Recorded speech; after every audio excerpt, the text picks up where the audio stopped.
UP सरकार ਦੇ ਵਿੱਚ ਚੀਨੀ ਮਿਲ ਗੰਨਾ ਵਿਕਾਸ ਰਾਜ ਮੰਤਰੀ ਸ਼੍ਰੀ ਸੰਜੇ ਸਿੰਘ ਜੀ ਗੰਗਵਾਰ ਦੇ ਨਾਲ ਉਹਨਾਂ ਨਾਲ ਗੱਲਬਾਤ ਕਰਨੇ ਆ। ਪੀਲੀਭੀਤ ਜ਼ਿਲ੍ਹੇ ਦੇ ਵਿੱਚ ਜਾਂ ਪੂਰੀ ਯੂਪੀ ਦੇ ਵਿੱਚ ਵਿਕਾਸ ਦੀ ਰਫ਼ਤਾਰ ਕਿਸ ਤਰੀਕੇ ਨਾਲ ਚੱਲ ਰਹੀ ਹੈ ਉਸ ਤੇ ਗੱਲਬਾਤ ਕਰਾਂਗੇ। ਤੁਹਾਡੇ ਚੈਨਲ ਦੇ ਸਾਰੇ ਦਰਸ਼ਕਾਂ ਨੂੰ ਤੈਨੂੰ ਪੂਰੀ ਟੀਮ ਨੂੰ ਸਾਡਾ सत श्री अकाल। बहुत बहुत धन्यवाद सर। मैं बात करना चाहता हूँ विकास के ऊपर। अभी तक देखा जाए तो 70 साल में हम जिन समस्याओं से हमें उठ जाना चाहिए था कि सड़कों की, नालियों की, गलियों की समस्या, अभी तक सर हम वहीं पे अटके पड़े हैं। क्यों, क्या वजह है सर? देखिए, देश के यशस्वी प्रधानमंत्री परम आदरणीय नरेंद्र मोदी जी के कुशल नेतृत्व में देश आगे बढ़ रहा है और उत्तर प्रदेश के पूज्य मुख्यमंत्री योगी आदित्यनाथ जी के नेतृत्व में प्रदेश आगे बढ़ रहा है, प्रदेश बदल रहा है। ये बदलते भारत का बदलता उत्तर प्रदेश है, बढ़ते भारत का बढ़ता उत्तर प्रदेश है। जहाँ तक आपने सड़कों की बात करी, 2000 मैं उत्तर प्रदेश की अगर बात करूँ तो उत्तर प्रदेश के अंदर 1 या 1.5 एक्सप्रेस वे थे। आज उत्तर प्रदेश एक्सप्रेस वे प्रदेश के नाम से जाने जाने लगा है, जो काम डबल इंजन सरकार ने किया है।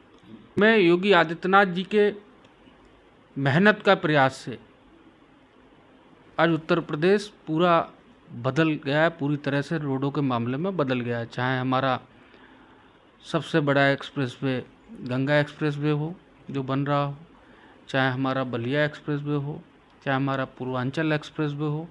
और अभी हमने, क्योंकि जब आप उत्तर प्रदेश की बात कर रहे हैं तो उत्तर प्रदेश की कानून व्यवस्था और सड़क की व्यवस्था इतनी अच्छी थी कि जब महाकुंभ का आयोजन प्रयागराज में हुआ तो दुनिया की तीसरी आबादी प्रयागराज महाकुंभ में श्रद्धा की डुबकी लगाने आई थी।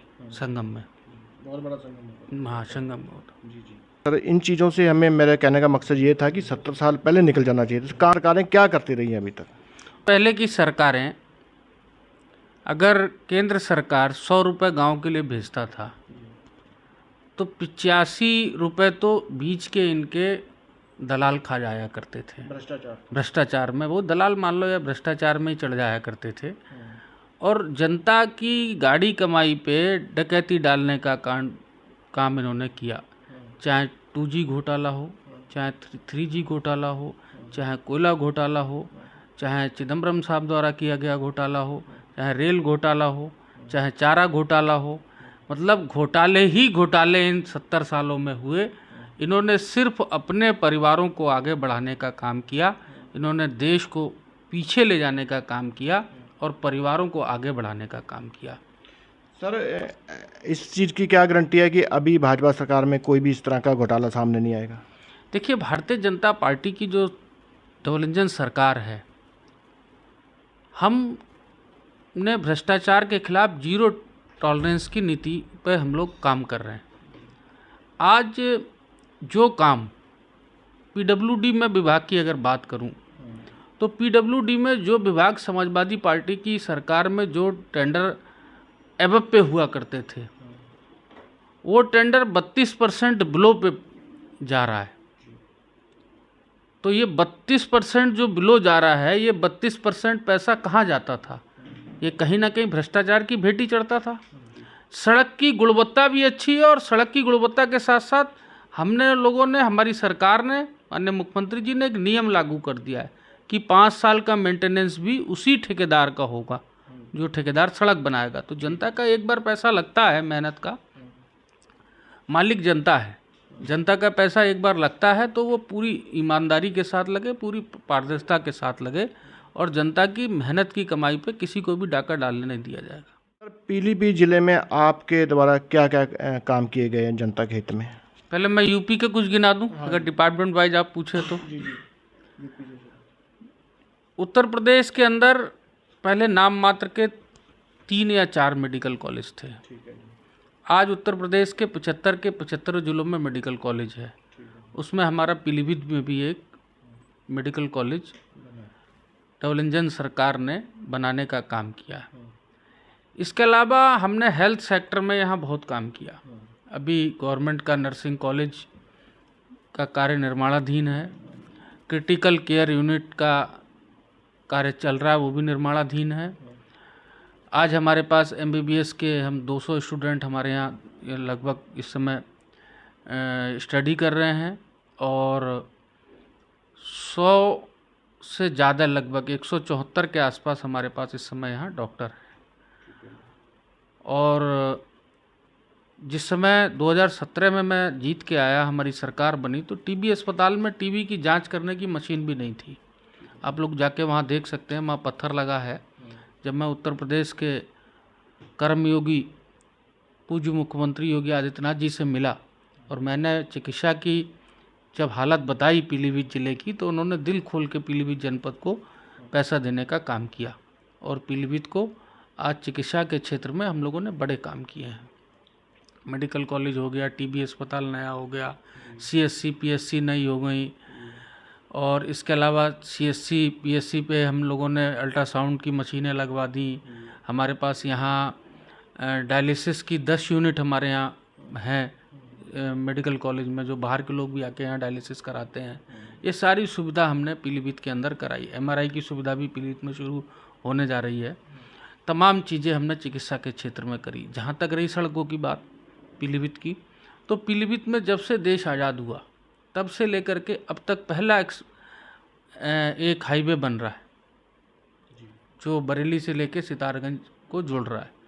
वो डबल इंजन सरकार ने ही किया, भारतीय जनता पार्टी की सरकार में हुआ। आप जिस सड़क से अभी आए होंगे उस सड़क के बाहर एक टाइगर दिखा होगा, आपको दिखा था ना। 2017 से पहले वो सड़क इतनी पतली थी, एक रोडवेज की बस निकलती थी जाम लग जाता था। उस सड़क का चौड़ीकरण करने का काम किया। क्षेत्र के अंदर बहुत सारी सड़कों का जाल बिछाने का काम किया, हॉट मिक्स सड़कें बनाने का काम किया। और सबसे ज़्यादा ज़रूरी चीज़ कि जो इस पीलीभीत के नौजवानों को जिसकी विशेष आवश्यकता थी, औद्योगिक क्रांति पीलीभीत में लाने की। मैंने यहाँ के नौजवानों की पीड़ा को माननीय मुख्यमंत्री योगी आदित्यनाथ जी को बताया, तो उन्होंने 2018 में जो पहला इन्वेस्टर समिट हुआ उसमें 1500 करोड़ रुपए का निवेश मेरे पीलीभीत में आया और एशिया की सबसे बड़ी ईस्ट का प्लांट खमीर का भरा पचपेड़ा में लगा। भरा पचपेड़ा के बारे में भी मैं आपसे थोड़ी चर्चा करना चाहता हूँ, क्योंकि उधर मेरे सिख भाई बहुत हैं जो वोट भारतीय जनता पार्टी को देते हैं। मैं जो ज़मीन भरा पचपेड़ा की जिस पे अब इंडस्ट्रियाँ लग रही हैं, इस ज़मीन को समाजवादी पार्टी की सरकार में समाजवादी पार्टी के मंत्री, बसपा की सरकार में बसपा के मंत्री उस पर खेती कराते थे। जो नौजवानों का भविष्य बनाने की ज़मीन थी, उस ज़मीन पे ट्रैक्टर चला के नौजवानों का भविष्य ट्रैक्टर के पहिए से ख़त्म कर दिया जाता था और 20,000 रुपये एकड़ के हिसाब से 2200 एकड़ ज़मीन ठेके पे दे दी जाती थी। ये मुझे लगता है कि करोड़ में जा कर के कहीं इसकी कैलकुलेशन 4.5 करोड़ के आसपास ये लोग उससे पैसा ले लेते थे और अपने परिवार को आगे बढ़ाने में लगाते थे। लेकिन जब उत्तर प्रदेश में कमल खिला, योगी जी की सरकार आई, हमने वो ज़मीन खाली कराई। वो ज़मीन खाली करा करके उस ज़मीन पे आज उसको औद्योगिकरण कराया। आज वहाँ जा कर के देखेंगे तो लगेगा कि हम किसी इंडस्ट्रियल डिस्ट्रिक्ट में आ गए हैं और वहाँ के लिए 100 करोड़ की 4 लाइन सड़क बन रही है उसको जोड़ने के लिए। और वहाँ बहुत ही जल्दी विश्व की पहली रिफाइनरी भी लगने जा रही है बायोफ्यूल की। हाँ, वो लगभग दीपावली के आसपास हम लोग उसको भी काम शुरू कराएंगे। वो भी लगभग मुझे लगता है कि 3,000 करोड़ रुपए का निवेश वो है। तो मैं ये कहूँगा कि जो मोटा मोटा निवेश, अगर 4500 करोड़ रुपए का निवेश मेरे जनपद में आया है, तो मैं समझता हूँ कि ये पीलीभीत जनपद वासियों के लिए बहुत बड़ी सौगात है। और लगभग 10 से 12 हज़ार नौजवानों के लिए रोज़गार का नौकरी मिलेगी खमीर प्लांट में और अप्रत्यक्ष रूप से लगभग 50,000 नौजवानों को काम मिलेगा। और जो बायोफ्यूल रिफाइनरी है, इसमें 1 से लेकर 1.5 लाख नौजवानों को नौकरियां मिलेंगी और बाकी किसान से लेकर के आम आदमी तक का लाभ होगा। और हमारे पीलीभीत में बाहर का पैसा आएगा, पीलीभीत की GDP बढ़ेगी। जब पीलीभीत की GDP बढ़ेगी तो प्रदेश की GDP बढ़ेगी और प्रदेश की GDP बढ़ेगी तो देश की GDP बढ़ेगी।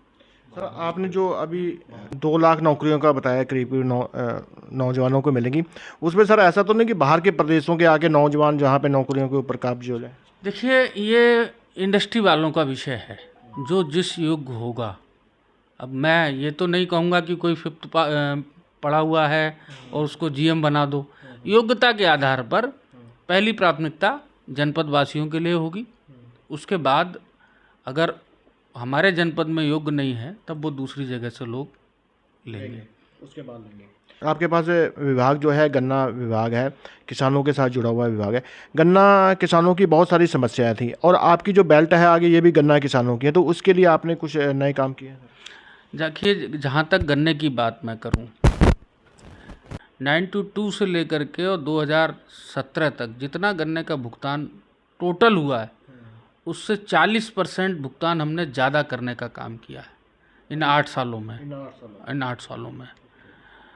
जहाँ तक रही गन्ने के, पहले गन्ना पैदा करता था किसान, तो किसान का घर नहीं बनता था, घर बनता था गन्ने के दलाल का।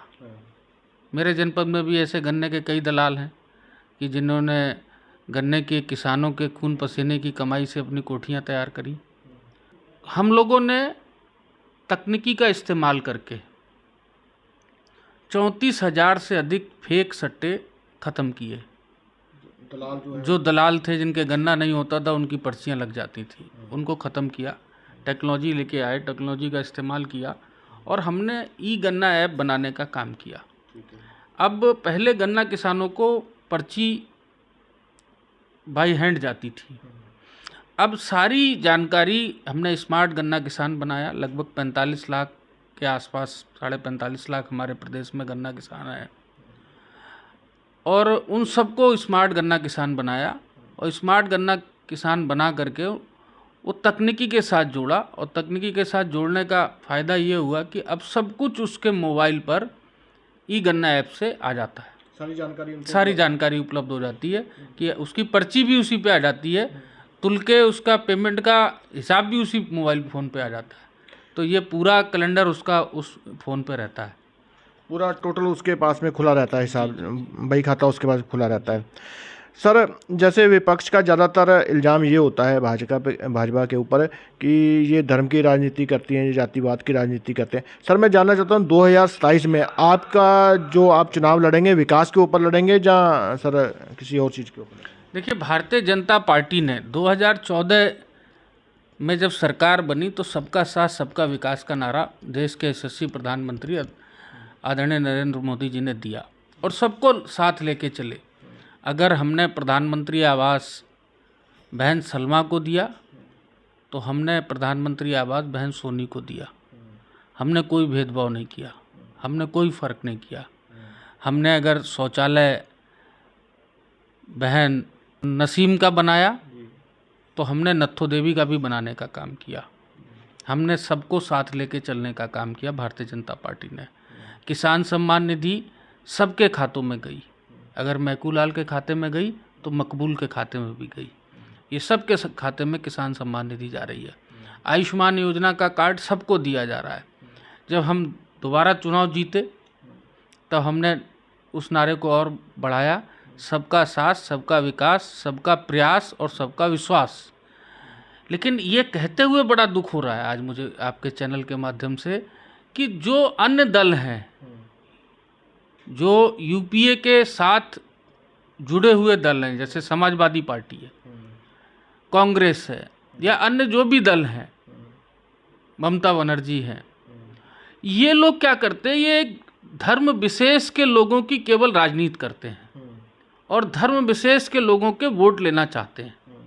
भारतीय जनता पार्टी सबको साथ लेके चलती है। मेरी विधानसभा में मैंने जितना पैसा माननीय मुख्यमंत्री जी की सहायता कोष से हिंदुओं को दिलाया है उतना ही पैसा लगभग मुस्लिम भाइयों को भी दिलाने का काम किया है, लेकिन वोट नहीं देते कभी भी। होना वोट डालना चाहिए हमेशा विकास के नाम पे। सरकारें आपके परिवार का, आपके गांव का, आपके बच्चों का भविष्य तय करती है। जैसे मैं एक उदाहरण के रूप में बताऊं कि अगर हम बेसिक शिक्षा विभाग ले लें, प्रत्येक गांव में विद्यालय बने हुए हैं बेसिक के। 2017 से पहले इन विद्यालयों को तबेला बना दिया गया था। इनमें भूसा भर दिया जाता था, इनमें भैंसियाँ बांध दी जाती थी, जुआ खेलते थे लोग बैठ के शिक्षा के मंदिर में। लेकिन जब हमारी सरकार आई, ऑपरेशन कायाकल्प चला करके हम लोगों ने वैश्विक के विद्यालयों को सुंदर किया और उसको विद्या का मंदिर बनाने का काम किया। और आज वहाँ बच्चों की संख्या बढ़ी और हमने बच्चों को ड्रेस दी। समाजवादी पार्टी की जब सरकार थी तो गरीब बच्चों को खाकी रंग की ड्रेस दी जाती थी, जिससे कि अगर वो कॉन्वेंट स्कूल के बच्चों के साथ अगर मिल जाएं तो क्या होगा कि अलग पहचान में आएंगे कि ये गरीबों के बच्चे हैं। हीन भावना आती थी बच्चे। हाँ, हीन भावना आती थी। अखिलेश यादव जिन्होंने कभी खेत में जा कर के नहीं देखा, कभी फोटो उनकी देखी हो कि गन्ना छीलते हुए, कभी उनकी फ़ोटो किसी ने धान लगाते हुए देखी हो, कभी किसी ने फ़ोटो हो सकता है कहीं खिंचा ली हो खेत में जा कर के, कभी डिम्पल यादव की, रामगोपाल यादव की, शिवपाल यादव की, धर्मेंद्र यादव की फ़ोटो किसी ने क्या देखी खेत में जाते हुए? इन्हें किसानी की, खेती की जानकारी नहीं है। लेकिन भारतीय जनता पार्टी के लोग खेतों में भी काम करते हैं, खेतों में भी जाते हैं, खेती के बारे में भी जानकारी है, किसान के बारे में भी जानकारी है और नीचे से उठ कर के आए हैं। भारतीय जनता पार्टी ही एक ऐसी पार्टी है जिसमें बूथ अध्यक्ष राष्ट्रीय अध्यक्ष तक बन जाता है। भारतीय जनता पार्टी एक ऐसी पार्टी है कि जो सबको साथ लेके चलती है। ये जो अखिलेश यादव पीडीए चिल्लाते हैं, ये इनका परिवार डेवलपमेंट अथॉरिटी है। ये आज देख लीजिए, परिवार डेवलपमेंट अथॉरिटी इनकी है, ये एक ही परिवार के हैं। अखिलेश यादव सांसद, पार्टी के राष्ट्रीय अध्यक्ष, चाचा शिवपाल यादव विधायक, पार्टी के महासचिव, दूसरे चाचा रामगोपाल यादव सांसद, वो महासचिव, भाई धर्मेंद्र यादव सांसद और वो भी पार्टी में कोई ना कोई पद होगा। उसके अलावा जितने भी और जोड़ दिए जाएं, तेज प्रताप यादव, अक्षय यादव, मतलब मैं तो बहुत सारों के नाम लूँगा तो बहुत टाइम लगेगा। सारी समाजवादी पार्टी एक ही परिवार की पार्टी है। ये समाजवाद का झूठा ढोंग करते हैं। ये परिवारवादी हैं, ये समाजवादी नहीं है, ये परिवारवादी हैं। और मैं सारे सिख भाइयों से कहना चाहूँगा कि एक सवाल सारे सिख भाइयों ने पूछना चाहिए अखिलेश यादव से, समाजवादी पार्टी के लोगों से, कि वो की दिन होगा कि जिस दिन अखिलेश यादव मुख्यमंत्री थे तो रोजा अफ्तारी तो उन्होंने 5 कालिदास पे करा दी, मुख्यमंत्री आवास पे। कभी गुरु ग्रंथ साहब का पाठ कभी कराया कालिदास मार्ग पे? नहीं कराया, क्योंकि उनका मुस्लिम वोट बैंक नाराज हो जाएगा। लेकिन जब उत्तर प्रदेश में भारतीय जनता पार्टी की सरकार आई तो उत्तर प्रदेश के पूज्य मुख्यमंत्री कर्मयोगी जन्मयोगी आदरणीय योगी आदित्यनाथ जी ने रामचरितमानस का भी पाठ 5 कालिदास के अंदर कराया। नवरात्र में 9 कन्याओं के पैर पूजने का काम भी किया, गुरु ग्रंथ साहब का भी पाठ कराने का काम किया और सिर पे गुरु ग्रंथ साहब को ले जा करके विदा करने का काम किया। ये होता है सबको साथ लेके चलने का काम। चुनाव में अखिलेश यादव को सिख नज़र आ जाते हैं, चुनाव में अखिलेश यादव सिखों के नेता हो जाते हैं। जिसको खेत के बारे में नहीं पता, जिसको ये नहीं पता गन्ने का पेड़ कितना बड़ा होता है, तो ये किसान की बात करेंगे। किसान के बेटे हम हैं, किसान के बेटे आप हैं, किसान के बेटे हमारे अमरिया के सम्मानित ब्लॉक प्रमुख निशान सिंह हैं, ललौरी खेड़ा के ब्लॉक प्रमुख अजय सिंह गंगवार हैं, पूरनपुर का ब्लॉक प्रमुख अपूर्व सिंह है, सबिता वर्मा है, कमलेश गंगवार हैं। ये सारे किसान लोग हैं। किसान भारतीय जनता पार्टी के में सब नेता किसान हैं, कोई ऐसा नहीं है जिसने किसानी ना की हो। सब जमीन के साथ जुड़े हुए, सब जमीन के साथ जुड़े हुए हैं और सब नीचे से आए हैं। कोई पैराशूट से नहीं आया अखिलेश की तरह, चांदी की चम्मच लेके कोई नहीं पैदा हुआ। यहाँ सब अपने मेहनत के दम पे बने हैं। लेकिन समाजवादी पार्टी में जितने भी इनके परिवार के नेता हैं, ये सब चांदी की चम्मच लेके पैदा हुए हैं। इनको ना कोई धरातल की जानकारी है, ना इनको कोई प्रदेश के बारे में जानकारी है, ना इनको कोई देश के बारे में जानकारी है। इनको चिंता है तो सिर्फ एक ही धर्म की चिंता है। आज उत्तर प्रदेश में आप घूम रहे हैं, शुक्र के दिन हमारे यहाँ रोडें बंद हो जाती थी। जब नमाज होती थी तो नमाज रोडों पे पढ़ी जाती थी। स्कूल से बच्चे आ रहे हैं, उसमें हिंदू के बच्चे भी होते होंगे, मुस्लिम्स के भी होते होंगे, सिख के भी होते होंगे। ईसाई के बच्चे भी होते होंगे, सभी धर्म के लोग यहाँ रहते हैं। तो बच्चे जाम में फंस जाते थे, पुलिस डर के मारे सुरक्षा में उनकी खड़ी होती थी, पुलिस भी जाम के ऊपर ही लाठीचार्ज करती थी। योगी जी की सरकार आई, हमारी सरकार आई, किसी को सड़क जाम करने की इजाज़त नहीं है। अखिलेश यादव जी के टाइम पर कांवड़ियों पे तो लाठी बरसाई जाती थी। तो हम पूछना चाहते हैं अखिलेश यादव जी कि जो सड़क घेर के नमाज पढ़ते थे, इनके लिए आपकी लाठी कहाँ चली गई थी? उसमें भी तो एम्बुलेंस में कई लोग फंस के ख़त्म हो गए, उसका जवाब कौन देगा? आज कांवर के लिए जाते हैं लेकर के, एक रास्ता हम लोग छोड़ के चलते हैं, हमने पूरी योजना बनाई हुई है, और आज सनातन के लोग सब खुश हैं। अब हमारी प्राचीन परंपरा है, हम उस प्राचीन परंपरा को निभाते चले आ रहे हैं। अब वही पुलिस कांवड़ियों पे पुष्प वर्षा करती है। वीर बाल दिवस की घोषणा हमारी सरकार में हुई, हम लोग कार्यक्रम करते हैं, हम लोग जाते हैं, हम लोग सिखों में जा कर के उनके परिवारों में बैठते हैं। ये अखिलेश यादव मुरारी लाल के हसीन सपने देखना छोड़ दें, अब जनता जाग चुकी है। इनके टाइम पे उत्तर प्रदेश से उद्योग जाने लगे थे, उद्योगपति, क्योंकि यहाँ उद्योग दूसरा था, अपहरण का उद्योग था। इन्होंने उत्तर प्रदेश को क्या दिया? Mafia, one district one mafia. हमने उत्तर प्रदेश को ओडीओपी में एक जिला एक उत्पाद का नाम दिया, जो जिस जिले की पहचान थी उसको हमने उस पहचान को निर्यात करने का काम किया। विदेशों में जिलों की बनाई हुई चीज़ें जा रही हैं, स्वदेशी चीज़ें बनाई हुई जा रही हैं। प्रधानमंत्री जी के विज़न जो कि लोकल फॉर वोकल, उस पर हम लोग काम कर रहे हैं। और निश्चित रूप से डबल इंजन की सरकार,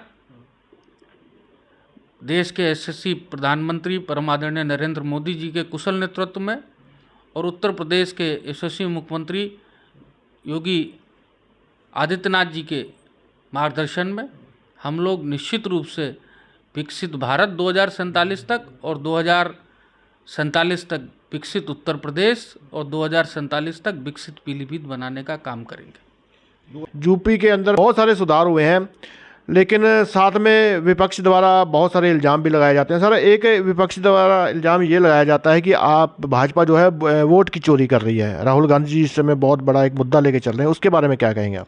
राहुल गांधी जी के बारे में चर्चा ना ही करें तो बढ़िया होगा। जनता ने जो उनको नाम दिया हुआ है वो मैं अपने मुंह से नहीं बोलना चाहता, वो जनता ने उनको सही नाम दिया हुआ है, और ऐसे लोगों के बारे में क्या चर्चा करी जाए जो खुद चोर हो, जिसका परिवार पूरा चोरी में डूबा हो। वो फोर्स घोटाला, ताबूत घोटाला, सिखों के ऊपर दरबार साहब में अटैक करवाना, ये सारे काम तो इन लोगों के हैं। अब ये इन्होंने नया शगुफा छोड़ा वोट चोरी का। वोट चोरी तो ये लोग करते थे, वोट चोरी भारतीय जनता पार्टी नहीं करती है। भारतीय जनता पार्टी तो कहती है सही लिस्ट बनाओ। ये जिनके चिंता करते हैं घुसपैठियों की, ये उन घुसपैठियों को वोट बनाते हैं। बंगाल के अंदर मैं गया था, तो बंगाल के अंदर मैंने जा कर के देखा कि वहाँ पर बहुत सारे घुसपैठियों के वोट बने हुए हैं। ऐसे कई जगह हैं कि जहाँ व्यक्ति ख़त्म हो गया। मैं अपनी कॉन्स्टिट्यूंसी की अगर बात करूँ तो समाजवादी पार्टी की सरकार में, कांग्रेस की सरकार में ये फेक वोटिंग चलती थी, ये लोग बूथ कैप्चरिंग करा लेते थे। हमारे यहाँ ऐसा कुछ नहीं है। मोदी जी देश के 125 करोड़ देशवासियों के दिल में राज करते हैं। योगी जी 25 करोड़ देशवासियों के, प्रदेशवासियों के दिल में राज करते हैं। हमारे देश के दोनों नेता, हमारे प्रदेश के दोनों नेता जनता के दिलों में बैठे हैं। राहुल जी और अखिलेश जी, उनके दिलों से निकालने का उनको जनता के दिलों से निकालने के आपके पास कुछ भी नहीं है। जो दिल में एक बार बैठ जाता है, जो सेवा करने का काम करता है। हम लोग सेवक हैं, आप लोग राजा हैं। आप लोग अपने आप को, जनता आपको राजा समझती है और भारतीय जनता पार्टी के नेताओं को अपना सेवक समझती है। ये फ़र्क हमेशा रहेगा। राजा रजवाड़ों का राज्य गया, जनता मालिक है, जनता का राज आ गया। ये इन लोगों को समझना पड़ेगा। ये अब वो टाइम चला गया, जनता जाग चुकी है कि अखिलेश यादव, मुलायम सिंह यादव शिवपाल यादव, रामगोपाल यादव, अक्षय यादव, एक यादव एक बूथ पे चले गए, बूथ कैप्चरिंग हो गई, वोट नहीं डालने दिए। माफिया इनके टाइम पे थे और वो बूथ कैप्चरिंग कर लेते थे, लोगों को वोट नहीं डालने देते थे, खुद ही वोट डाल लेते थे। अब वो सारा समय चला गया, सारा CCTV कैमरे लगे रहते हैं, जनता जागरूक है, अपना वोट खुद डालती है और विकास के नाम पे डालती है, देश के यशस्वी प्रधानमंत्री परम आदरणीय नरेंद्र मोदी जी के नाम पे डालती है। आज भी मैं कल एक कार्यक्रम में गया था तो वहाँ के लोग नारा लगा रहे थे कि हर हर मोदी घर घर मोदी। और मैंने पूछा कि आप सब लोग किसके परिवार के लोग हो, तो लोगों ने कहा हम मोदी जी और योगी जी के परिवार के लोग हैं। तो ऐसे नेता हमारे यहाँ हैं। लोग भाजपा को अपना परिवार समझते हैं। लोग भारतीय जनता पार्टी को है ही जनता का परिवार। हमारी पार्टी तो जनता की ही पार्टी है। हमारी पार्टी देश में सबसे ज़्यादा कार्यकर्ताओं की पार्टी है। हमारे नेता लोगों के घरों में बैठे हैं, हमारे नेताओं ने लोगों के लिए काम किया है। अभी एक नई शुगर मिल हमारे यहाँ लग रही है परेवा बैस और इसके पास में 1000 नौजवानों का कम से कम रोजगार का रास्ता वहाँ खुल जाएगा। तो नौजवानों को रोजगार देने का काम किया। पुलिस में पहले पर्ची चलती थी, पैसा चलता था, जातिवाद चलता था। इस बार पुलिस की भर्तियाँ हुई तो पूरी तरह एक भी पैसे की कहीं कोई रिश्वत किसी से नहीं ली गई। ईमानदारी से पूरी पुलिस की भर्ती पूरी पारदर्शी तरीके से हुई। सारी नौकरियाँ, कोई नहीं कह सकता, यहाँ पता नहीं होता कि कौन सी नौकरी किसको कहाँ पोस्टिंग मिलनी है। तो ये सब चीज़ें जो हैं बड़े रूप में करने का काम किया है। सर आपने बहुत कीमती समय दिया। मैं लास्ट सवाल सर, 2027 में आपको क्या लगता है कि आपकी टक्कर किससे होगी? समाजवादी से है, भाजपा से है या बसपा से है? हमारी टक्कर तो किसी से नहीं है, हमारी टक्कर हम ही से है। हमारी टक्कर हमसे इसलिए है कि हमको पिछला अंतर से ज़्यादा मतों से जीतना है। और भारतीय जनता पार्टी 2017 में जितनी विधानसभा की सीटें आई थीं उसका रिकॉर्ड 2027 में तोड़ने जा रही है। फिर हम लोग भारतीय जनता पार्टी प्रचंड बहुमत से सरकार में आएगी और फिर जनता की सेवा करेगी और हम विकास के नाम पे चुनाव लड़ेंगे। हमारा एजेंडा ही विकास है। धन्यवाद। ਇਹ ਸਨ ਸਾਡੇ ਨਾਲ ਸੰਜੇ ਸਿੰਘ ਜੀ ਗੰਗਵਾਰ। ਬਹੁਤ ਕੀਮਤੀ ਸਮਾਂ ਇਹਨਾਂ ਨੇ ਦਿੱਤਾ ਹੈ। ਬਾਕੀ ਇਹਨਾਂ ਨੇ ਬਹੁਤ ਵਿਕਾਸ ਕਰਾਇਆ ਪੀਲੀਭੀਤ ਦੇ ਵਿੱਚ, ਇਹਦੇ ਵਿੱਚ ਕੋਈ ਦੋ ਰਾਏ ਨਹੀਂ ਗੀ। ਇਹਨਾਂ ਦੇ ਕੀਤੇ ਹੋਏ ਕਾਰਜ ਜਿਹੜੇ ਨੇ, ਕੰਮ ਨੇ ਜਾਂ ਅੱਗੋਂ ਜਿਹੜੇ ਕੰਮ ਕਰਵਾ ਰਹੇ ਨੇ ਕਾਰਜ, ਉਹ ਵੀ ਆਪ ਜੀ ਨੂੰ ਅਸੀਂ ਵਿਖਾਉਂਦੇ ਰਹਾਂਗੇ ਆਉਣ ਵਾਲੇ ਸਮੇਂ 'ਚ। ਅੱਜ ਸਮਾਂ ਮਿਲਿਆ ਸੀ, ਇਹਨਾਂ ਨਾਲ ਗੱਲਬਾਤ ਕੀਤੀ ਹੈ ਔਰ ਇਸੇ ਤਰ੍ਹਾਂ ਨਾਲ ਹੀ ਮੈਂ ਚਾਹੁੰਦਾ ਵਾਂ ਵੀ ਦੇਸ਼ ਦਾ ਵਿਕਾਸ ਹੋਣਾ ਚਾਹੀਦਾ ਵਾ, ਸਾਡੇ ਏਰੀਏ ਦਾ ਵਿਕਾਸ ਹੋਣਾ ਚਾਹੀਦਾ, ਸਾਡੇ ਜ਼ਿਲ੍ਹੇ ਦਾ ਵਿਕਾਸ ਹੋਣਾ ਚਾਹੀਦਾ, ਸਾਡੇ ਪ੍ਰਦੇਸ਼ ਦਾ ਵਿਕਾਸ ਹੋਣਾ ਚਾਹੀਦਾ। ਔਰ ਜਿਹੜੀ ਵੀ ਪਾਰਟੀ ਵਿਕਾਸ ਨੂੰ ਮੁੱਖ ਰੱਖ ਕੇ ਅੱਗੇ ਚੱਲਦੀ ਆ, ਬਾਕੀ ਚੀਜ਼ਾਂ ਤੋਂ ਉੱਪਰ ਉੱਠ ਕੇ ਚੱਲਦੀ ਆ, ਤਾਂ ਅਸੀਂ ਹਮੇਸ਼ਾ ਹੀ ਉਹਨਾਂ ਦਾ ਵੈਲਕਮ ਕਰਾਂਗੇ, ਉਹਨਾਂ ਦਾ ਧੰਨਵਾਦੀ ਹੋਵਾਂਗੇ। ਮੈਂ ਹਾਂ ਬਘੇਲ ਸਿੰਘ ਕਾਲੋਂ, ਮੇਰੇ ਨਾਲ ਸਨ ਸ਼੍ਰੀ ਸੰਜੇ ਸਿੰਘ ਜੀ ਗੰਗਵਾਰ। ਧੰਨਵਾਦ।